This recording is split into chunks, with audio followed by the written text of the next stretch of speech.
좋아요와 구독하기, 알림 설정은 사랑입니다.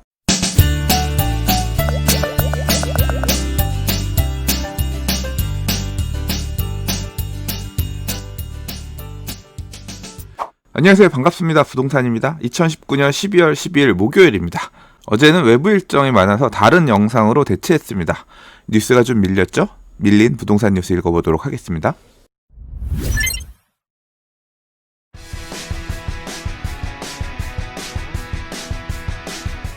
첫 번째 뉴스입니다. 신수 1구역이라는 주택 재건축 구역이 있어요. 2006년에 마포구에 신수 10이라는 이름으로 단독주택 재건축, 정비 예정구역으로 지정된 곳인데요. 제가 2000년대 중반 이후에 강북의 주요 재개발, 재건축, 열심히 임장 다닐 때 관심 있게 보았던 지역이기도 합니다. 투자하고 싶은 마음이 있었지만 돈이 없어서 저는 사지 못하고 주변 분들은 매수하셨던 그런 구역이에요. 단독주택 재건축 사업 자체가 좀 낯설기도 했었고, 지금 마포 레미안 푸르지오, 마포 리버파크, 레미안 마포 리버힐 등 마포의 주요 재개발 구역과는 약간 비껴 있어서 잘 모르는 분들이 많았었거든요. 그래서 상대적으로 좀 저평가되어 있다 생각해서 당시에 주변 지인들이 가서 많이 매수를 하셨었습니다. 결과적으로 보면 지금까지 들고 계셨던 분들 굉장히 성공적인 투자가 되었겠죠. 그래서 이 사업이 진행되어 오는 과정들을 계속 관심 있게 보아왔었거든요. 근래에 입주 시작하고 남은 물량들, 보류지라고 해서 남아있었던 물량들을 이번에 입찰을 통해서 매각을 했는데요. 사실 최저 입찰 가격이 나왔을 때 놀랬습니다. 아니 무슨 입찰 가격 하한선을 이렇게 높게 설정했지? 라고 솔직히 개인적으로 생각했거든요. 그런데 어마어마한 결과가 나왔네요. 기사 제목에서 보시는 것처럼 신촌수 마이파크 전용 84제곱미터 보류지가 18억 원에 낙찰됐다. 제목이 강남 따라잡는 마포래요. 보류지 7건의 입찰 결과가 나왔는데 20평형대, 30평형대, 40평형대 이렇게 입찰을 했고요. 102동 22층 전용 84제곱미터 아파트가 18억 500만 원에 낙찰되었다고 합니다. 101동 18층은 16억 9,500만 원, 17억 정도에 낙찰이 된 거죠. 참고로 3년 전에 이 아파트의 일반 분양가 전용 84제곱미터의 경우에는 7억 1,300만 원에서 8억 1,500만 원까지였습니다.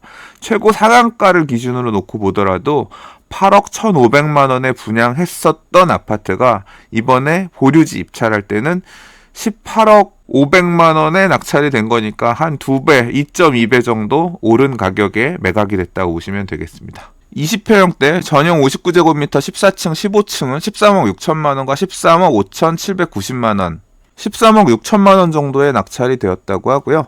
그 다음 전용 111제곱미터 40평형대죠. 14층 물건은 18억 9천만 원에 낙찰이 됐다고 합니다.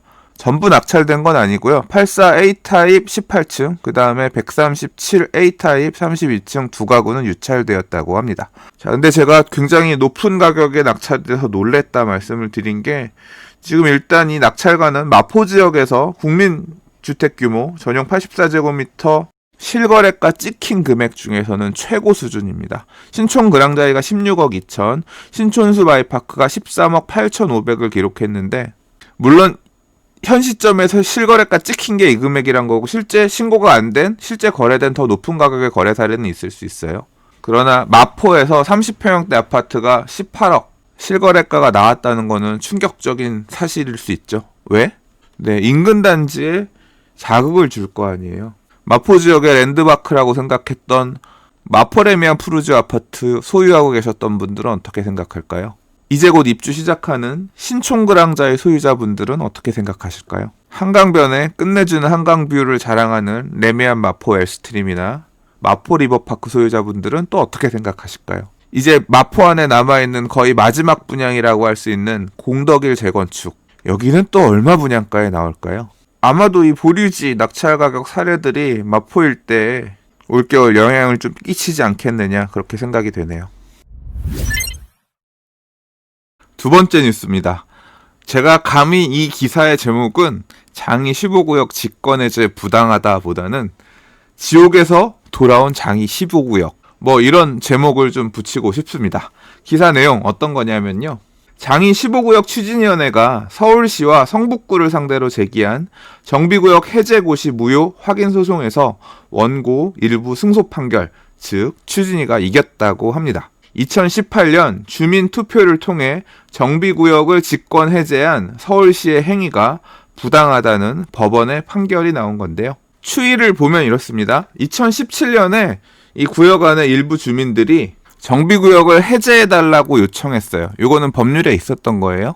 이 구역 해제를 요청하게 되면 정비구역 지정권자는 정비구역을 해제할 수도 있는 권한이 있긴 있습니다.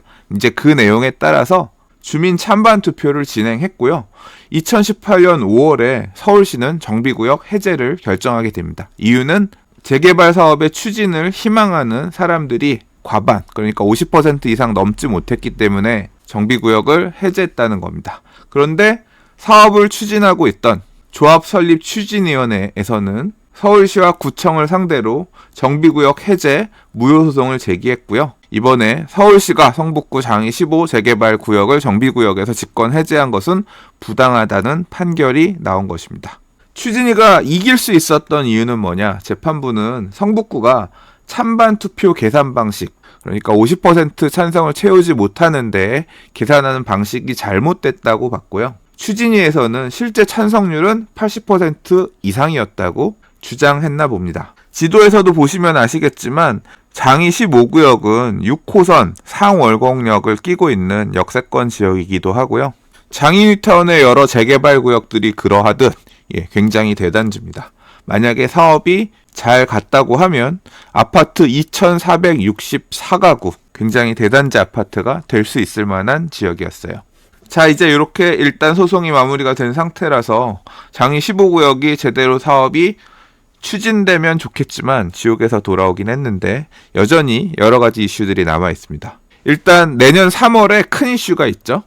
바로 일몰제인데요. 2020년 3월 2일 전까지 조합설립인가 신청을 해야, 그러니까 조합설립인가를 위한 동의 요건을 갖추고 그 내용에 따라서 신청을 해야지 일몰제에 따른 해제를 다시 피할 수가 있거든요. 그런데 지금 12월 12일이잖아요. 물리적으로 날짜가 얼마 남지 않았어요. 일단 들리는 얘기로는 현재 65% 정도는 동의를 받아놓은 상태고 남은 기간 동안 10% 정도 동의를 더 받으면 될 거다. 문제 없다라고 하지만 사실 이게 항상 뚜껑 열어봐야 아는 거고 받아봐야 아는 거기 때문에, 물론 최근의 흐름으로 봐서는 이 재개발 사업에 대한 열망들이 크죠. 왜냐하면 재개발로 지어진 아파트의 가격들이 비싸지니까, 안 되는 것보다 되는 게 경제적으로 이득인 경우가 많으니까 또 찬성들이 나올 가능성이 있고요. 한편 근래 장이 뉴타운에 34평 아파트가 10억을 돌파했다, 이런 기사도 나오는데 재개발 사업을 하는 게 더 이득일 것 같은 이런 분들의 움직임들, 남아있는 기간 동안 어떻게 마음을 움직일지 좀 봐야 되는 부분도 있고요. 또 하나의 변수는 이 재개발 구역, 예정 구역이었던 곳이 해제되고 나서 이 지역 안에 신축 빌라들이 좀 들어섰다고 해요. 근데 이 신축 빌라들 같은 경우는 재개발 사업이 추진될 경우에 개별 분양 대상자가 될 수 있는지 없는지의 여부, 이 부분 또 따져봐야 되거든요. 원칙적으로는 안 됩니다. 그러나 될 수 있는 사례들도 있거든요. 그래서 이제 이런 부분들, 신축 빌라 가지고 계신 소유자분들의 찬성 여부들, 이런 것도 하나의 좀 변수가 될 수 있다고 생각이 되고요. 만약에 내년에 정해진 기한 전까지 조합원 동의를 모두 받지 못해서 일몰제가 적용돼서 정비구역이 해제되게 된다면 사실 사업 추진을 갈망하는 분들 입장에서는 되게 억울하겠죠. 왜? 충분히 동의서를 받을 수 있는 시간이 있었지만 서울시가, 성북구청이 무리하게 정비구역을 해제해서 우리가 그 기간 동안 동의서를 받지 못한 거 아니냐. 그렇기 때문에 상당한 기간 정도의 추가 기간을 더 줘야 되는 거 아니냐. 이제 이런 주장을 할 수도 있겠죠. 그래서 여러 가지 논쟁거리들이 좀 남아있기도 합니다. 일몰제 해제 관련해서는 일단 내년 3월 2일 이때 갈리는 구역들이 많이 나올 거고요. 당장 지금 세운 재정비 촉진지구도 어떤 식으로 의사결정을 할지 서울시의 판단을 지금 저도 좀 지켜보고 있는 상황이거든요. 여러 일몰제 관련된 이슈들이 있습니다. 이런 부분들은 앞으로 기사가 보이면 부동산 TV에서 얘기해보도록 할게요. 자, 아무튼 이 장이 15구역의 직권해제가 부당하다는 판결 복구된 이후에 부동산 가격은 점프한 것 같아요. 들리는 후문에 따르면 소송 결과 나오자마자 가격이 꽤 급등했다고 합니다. 이 급등한 폭이 굉장히 많이 급등했더라고요. 구체적인 얘기는 여기서 얘기하긴 좀 그렇고요. 아무튼 시장의 반응은 폭발적이라는 거 참고하시기 바랍니다. 자, 다음 뉴스입니다. 제가 간혹 노량진 뉴타운 얘기들 하는 편이에요. 왜냐하면 노량진 뉴타운이 아직 잘 안 알려져 있기 때문에, 그만큼 스포트라이트를 덜 받았기 때문에. 왜 스포트라이트를 덜 받았을까요? 아직 사업이 본격적으로 진행된 곳이 하나도 없기 때문입니다. 사실 이 인근에서는 상도 10구역이라고 하는 상도파크자회가 현재 이 지역의 시세를 이끌어가는 리딩 단지이긴 하거든요. 근데 이 상도 10구역은 노량진 뉴타운하고 상관없이 재개발 사업으로 먼저 갔던 곳이라서 실질적으로 노량진 뉴타운의 첫 분양은 아직 없는 상황이에요. 노량진 뉴타운은 2003년에 서울시의 2차 뉴타운으로 지정된 곳입니다. 무려 16년이나 됐기 때문에 현 시점에서 뭔가 가시적인 성과가 있었어야 하는 곳임에도 불구하고 한남 뉴타운과 더불어서 굉장히 더딘 사업장이라고 할 수 있습니다. 이유는 왜였을까? 아마도 노량진이라고 하는 입지 특성상 소형주택들 임대해서 임대료 받고 사는 단독주택이나 다가구주택 소유자들이 재개발 사업 추진에 미온적이었던 부분이 원인이 아니었을까 생각은 하는데요. 아무튼 이번 상승장에서 본격적으로 노량진 뉴타운의 재개발 사업들이 추진되고 있는 상황입니다. 노량진 뉴타운 하면 일단 1구역을 봐야 되는데요. 1구역 외에 6구역, 5구역, 8구역, 3구역, 4구역 등 그럭저럭 괜찮은 구역들이 있으니까 공부해보시길 바라겠고요. 사업이 지지부진하긴 했지만 다행인 점은 그래도 정비구역이 해제된 곳도 없고 조금 늦었지만 꾸준히 진행되고 있다는 점이 아무래도 주목해야 될 부분이 아닌가 생각합니다. 사업이 다 끝나고 나면 아파트 단지로 싹 변모하는 거죠. 이 노량진 뉴타운에서는 노량진 6구역의 사업 속도가 가장 빠른데요. 일단 기사에서 얘기하는 거는 관리처분계획 총회를 마쳐서 내년 5월 정도에 이주에 나설 것이라는 기사입니다. 이제 관리처분 총회 했으니까요. 인가 떨어지고 나면 이주하려면 글쎄요. 기사에서 이야기한 것보다는 조금 늦어질 수도 있을 것 같아요. 시공사는 GS건설, SK건설, 컨소시움이고요. 세대수는 1499세대 꽤 대단지입니다. 노량진 뉴타운 6구역을 시작으로 2구역, SK건설, 8구역, 대림산업, 이편한 세상이겠네요. 기타 여러 사업장들도 사업 추진되고 있으니까요. 참고하시기 바랍니다. 용산의 핵심 지역에 아파트 분양이 또 나오겠네요. 이 아세 아파트 부지라고 설명하고 있는데 예전에 군부대였던 곳이에요. 과거에 수도방위사령부 방공대 본부가 있었던 곳이라고 합니다. 저도 이 일대에서 일을 했었기 때문에 항상 지도 보면서 여기는 뭐가 될 것인가 많이 궁금했던 곳인데요. 이 사진 보시면 옆에 보이는 여기가 동부 이촌동입니다. 그리고 이 뒤에 보이는 이게 용산 시티파크고요. 요 옆에 보면 지금 지어질 곳이 용산 센트럴파크 해링턴 스퀘어예요. 한강은 이 남측에 있습니다. 다시 말해서 시티파크나 용산 센트럴파크 해링턴 스퀘어보다 더 남쪽에 위치하고 있는 거죠. 예, 한강에서 더 가깝다는 이야기입니다. 제가 기억하기로는 이 부지를 부영에서 샀거든요. 부영그룹이 2014년 국방부로부터 사들여 소유하고 있고 이번 결정으로 사업 시행자 측이 향후 교통영향평가, 건축심의 등을 거쳐 사업계획 승인을 신청할 것으로 관측된다. 부영에서 용적률 340%, 최대 33층 높이 적용받아서 969가구 규모의 고급 아파트를 지을 거라고 합니다. 33층이면 일부라인 고층에서는 한강도 그럭저럭 잘 보일 것 같고요. 기사에서는 고급 아파트를 짓는다고 했는데 개인적으로 궁금한 것은 부영에서 새로운 프리미엄 브랜드를 만들 것인가 아니면 원앙새 한 쌍이 박힌 사랑으로 브랜드를 이곳에서 쓸 것인가 앞으로 정말 주목되는 부분입니다. 그리고 부동산 스터디 카페 회원분께서 추가적으로 제보를 하나 해주셨는데요. 현재 광화문에 위치하고 있는 주한미국 대사관이 용산으로 이전해 오기로 했거든요. 그러면서 대사관의 직원 숙소들을 좀 지어달라 이런 내용을 가지고 협의한 부분이 있었던 것 같은데 10월 말에 있었던 다른 언론사 기사에 따르면 900여 세대 중에 150가구 정도는 대사관 직원용 등으로 기부 체납하고 진행된다는 것으로 알고 있다는 코멘트가 있었습니다. 그래서 공급되는 물량 중에 일부는 이렇게 대사관 직원들 몫으로 빠지는 것 같고요. 나머지 한 800여 세대 정도 일반 분양 나오지 않겠냐 생각이 됩니다. 여기는 정비사업, 재개발 재건축 사업이 아니라 사업 시행자가 보유하고 있는 땅이기 때문에 생각보다 빠른 속도로 사업 진행이 될 수 있을 것 같고요. 빠르면 내년, 내후년 정도 분양 나올까요? 워낙 좋은 위치이니만큼 분양 나오면 또 굉장히 큰 관심을 받지 않을까 생각되네요. 자, 내년에는 법인의 부동산 취득 및 소유 등에 대해서 칼날이 가해질 것이라는 것에 500원 걸겠습니다. 요즘 부동산 기사들을 보면 법인의 부동산 관련한 이 기사들이 많이 보입니다. 이번 기사는 법인은 종부세도 개인에 비해서 너무 덜 낸다. 이게 세금의 투기 수단 아니냐. 이제 뭐 이런 얘기예요. 생각해보면 그렇습니다. 종합부동산세도 개인에 비해서 현저하게 덜 내. 양도소득세 중과도 회피할 수 있어. 그리고 세율도 중과되는 세율에 비해서 낮고, 보유하고 있는 주택을 법인으로 별도 돌리게 되면 또 개인이 보유하고 있는 주택에 대한 종부세를 또 안 낼 수도 있겠죠. 뭐 이런 형태로 좀 회피할 수 있는 수단으로 활용되고 있기도 하고, 그 다음에 개인이 대출받아서 주택 소유하게 되면 나중에 양도소득세 계산할 때 이자 낸 거 이런 거 안 빼주거든요. 근데 법인 같은 경우는 이런 것도 비용 처리해 주는 걸로 알고 있거든요. 아무튼 2016년 11월 3일 11.3 부동산 대책 이후에 부동산 규제가 계속 이어지면서 개인이 부동산을 많이 보유하고 있는 경우에 부담스럽게 여러 가지 규제들이 계속 추가되면서 무거워지고 있죠. 그에 비해서 법인 부동산 관련해서는 같은 수준의 규제가 들어가지 않다 보니까 자꾸 이쪽으로 회피하는 사람들이 나오고 있고, 그러면 그럴수록 형평성이 어긋난 거 아니냐, 혜택을 주는 거 아니냐, 이런 비판 기사들이 언론을 통해 계속 나오고 있습니다. 그리고 한편으로는 언론에서 자꾸 이런 모습을 비춰주게 되니까 개인이 빨리 얼른 부동산 법인 설립해라, 뭐 이런 걸 부추기고 있는 것 같은 모양새 같기도 하고요.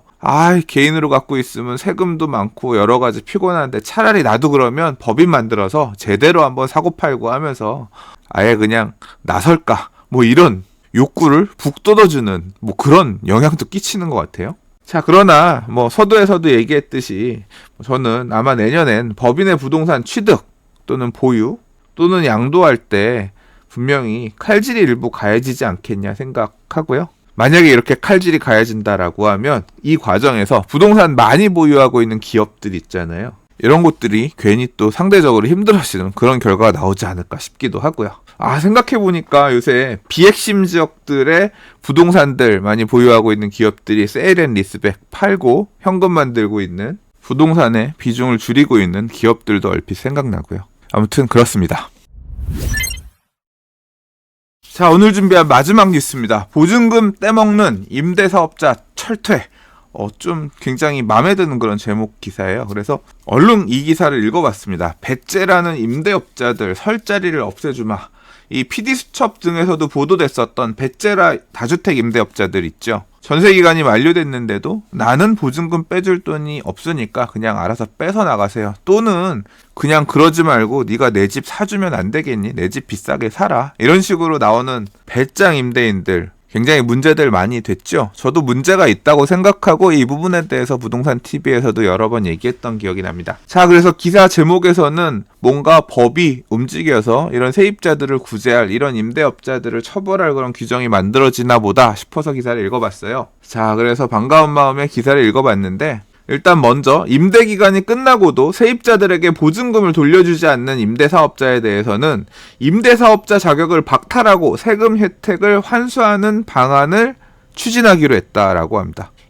보니까 이 내용은 별도로 민사특별법 이런 데에서 뭐 임대인의 행위, 의무 등을 규정하는 그런 내용은 아닌 것 같고요. 그냥 임대사업자를 낸 이런 다주택 임대업자의 경우에 혜택 줬던 거 뺏는다, 뭐 그런 정도의 얘기밖에 아니에요. 그래서 철퇴라고 하기에는 살짝 그 수위가 약하지 않나, 그런 생각이 들고, 뭐 그 이외에도 다가구 주택 등에 대한 임대차 계약을 체결할 때 임차인이 요청하면 확정일자 부에 기재된 주택의 대출금이나 보증금 내 정보를 제공하도록 한다는 뭐 내용 정도가 추가된다고 하는데, 이거는 그 건물에 대한 것만 볼 수 있는 거니까 이 소유자가 얼마나 많은 주택을 갖고 있는지, 만약에 다른 집들의 문제가 생겼을 때 그로 인해서 내가 지금 살고 있는 이 집의 보증금을 못 받을 때 이런 거는 좀 확인할 수 있는 방법이 없잖아요. 실제 지금 문제가 되고 있는 사례들도 대부분 보면 다세대 주택이잖아요. 그 집 만의 문제가 아니라 같은 사람이 여러 채의 다세주택을 갖고 있을 때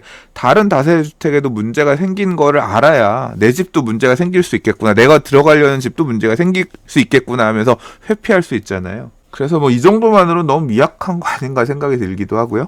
한편으로 임대차 계약을 체결하거나 월 임대료를 임대보증금으로 전환하는 등 계약 내용을 변경할 경우에 임대사업자가 납세 증명서를 제공하면서 국세나 지방세 체납 사실을 설명하도록 뭐 이렇게 바꾼다라고 했는데, 이것도 임대사업자에 적용한다는 얘기인 거니까 민사특별법에서 정하는 게 아니라 민간 임대주택에 대한 특별법 적용을 받을 경우에는 혜택 받으려면 이런 걸 해야 된다, 뭐 그런 정도의 의무인 것 같아서 좀 느슨한 규제가 아닌가 싶어요. 사실 뭐 임대인이 돌려줄 보증금 없다는데 임차인의 보증금 환수에 대한 강력한 권한을 주기엔 사실 현실적으로 좀 적용하기 쉽지 않을 거라고 생각하긴 했지만, 그래도 좀 더 근본적인 수준의 뭔가 대책이 좀 추가되어야 되는 거 아닌가 싶은 생각은 듭니다.